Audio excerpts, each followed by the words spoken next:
안녕하세요. 전태일이라는 인물에 대해 발표하게 된 김재호가 유나입니다. 여러분들은 노동조합 하면은 보통 무엇이 떠오르시나요? 우리가 흔히 알고 있는 노동조합의 형태는 바로 이거죠. 아무튼 이렇게 오늘날에 다양한 형태의 노동조합들이 있는데 그럼 이 사진은 무엇으로 보이시나요? 흑백이니까 약간 과거 같기도 하고 노동자가 써 있는 걸 보니까 과거에 일어난 노동조합의 집회가 아닐까 생각을 하는데 이 사람들은 엄연히 말하면 오늘날 인정받은 노동조합은 아닙니다. 정확히 말하면 노동자들이 모인 것인데요. 이건 정확히 민주노조운동이라고 불립니다.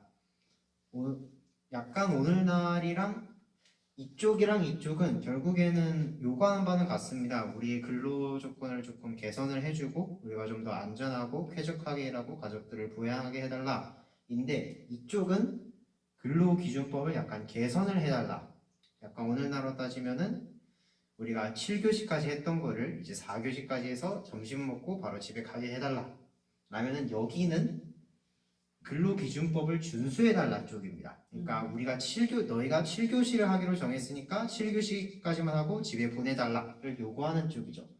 그래서 이 민주노조운동은 이제 노동자들의 생계를 위해서 또 이 당시에 이 노동조합이라는 거의 자주권과 민주성을 위해서 여러 가지 여러 가지 결사를 했던 그런 운동입니다.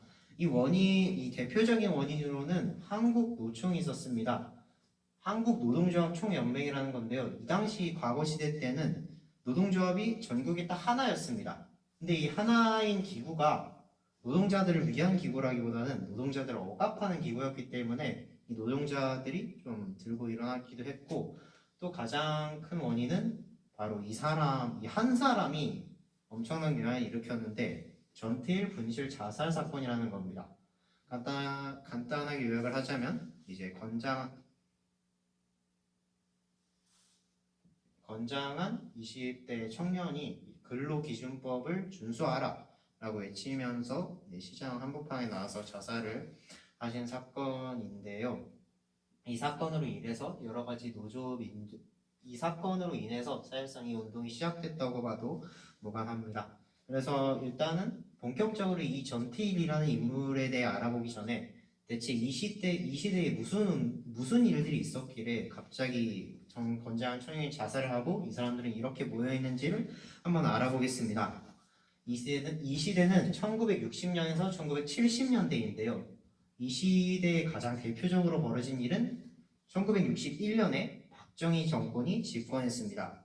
이 당시 때가 저희가 전쟁이 53년에 끝났으니까 이제 막 수습을 하고 세계 최빈국인 상태에서 경제 성장을 해나가는 그런 시기였는데 이 당시 때 무슨 일이 있었냐면 이제 박정희가 집권했고 그리고 베이비붐이라고 해서 아기가 많이 태어났습니다. 그 다음에 이 박정희가 저고가 정책을 펼쳤는데 곡물 가격을 낮추는 정책이었고 이 정책으로 인해서 이제 지방에 살던 농민들의 삶이 궁핍해지면서 도시로 이주하게 되는 그런 현상이 발생을 했고 그래서 결과적으로는 노동력이 증가했고요.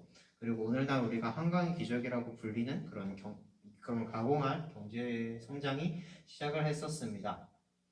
그리고 가난한 사랑 노래 우리가 지금 배우고 있는 시 있잖아요. 그 시의 시대적인 배경이 된 시입니다. 이제 부제를 보면은 이웃의 한 젊은이를 위하여 라고 되어 있는데 그 젊은이가 여기서 일하는 젊은 청년입니다.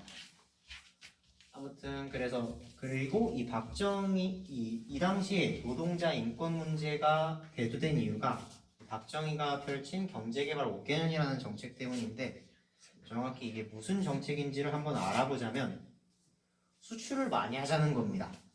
그러니까 이 당시에 솔직히 우리나라가 뭐 기술이 뛰어난 것도 아니기 때문에 이 당시 할 수 있었던 일이 1차 산업, 주로 공업화랑 제조업이었습니다. 쉽게 만들어서 옷을 만들어서 판다는 거죠. 과거에 영국이 막 옷을 만들었던 것처럼.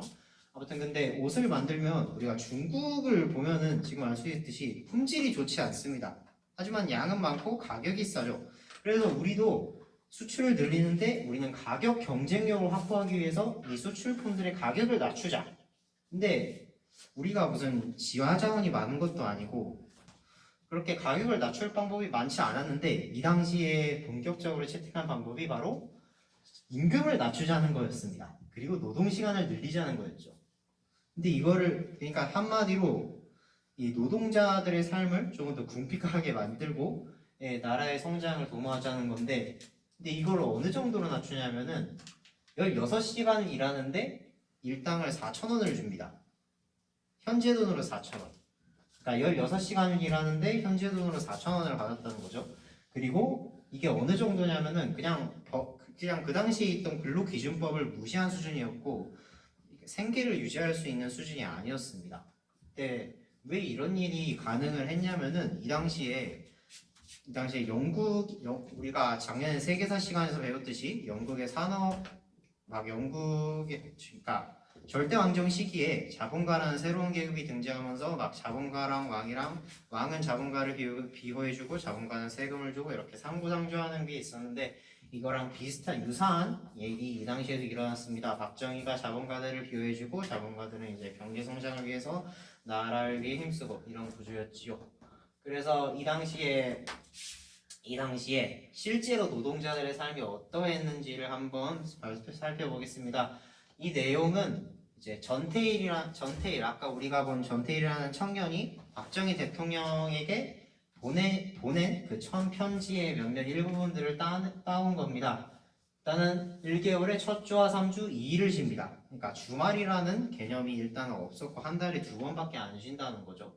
그리고 시다공들, 그러니까 우리나라 따지면은 인턴이죠. 그 사람들은 대부분 15세 어린이고 하루에 16시간 그리고 일주일 98시간의 고된 운동을 한다는 거죠. 지금으로서 사실상 말로 안 되는 얘기고 숙련 여공들. 근데 숙련 여공들이라 말하는 사람들도 20세밖에 안 돼요. 어떤 이 20세 여공들은 호흡기관 장애 또는 폐결핵이 있었다는 거고 그리고 햇빛도 보지 못했다는 거고 또 우리가 지금 건강검진을 받는 것처럼 이 당시에도 건강검진을 받는 게 의무화가 돼 있었어요.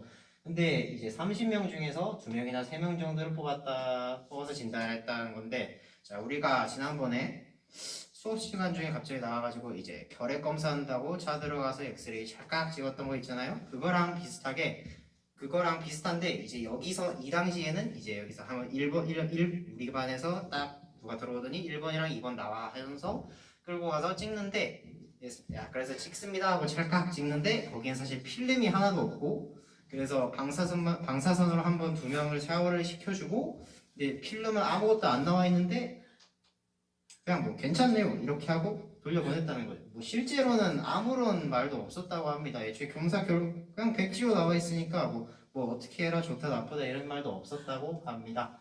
그리고 아무튼 이게 그 당시의 시대였고, 실제로 사진 자료를 보시자면은 이제 굉장히 무슨 닭장같이 되게 빼곡하게 이렇게 사람들이 되게 좁은 곳에서 이제 척박하고 열악한 환경에서 일을 하고 있었다는 점에서 이 당시 이제 저임금에 이제 임금이 적고 근로시간이 많을 뿐만 아니라 상당히 환경 자체도 그 일하는 것 자체도 쾌적하지 않고 열악했다는 것을 알 수 있습니다.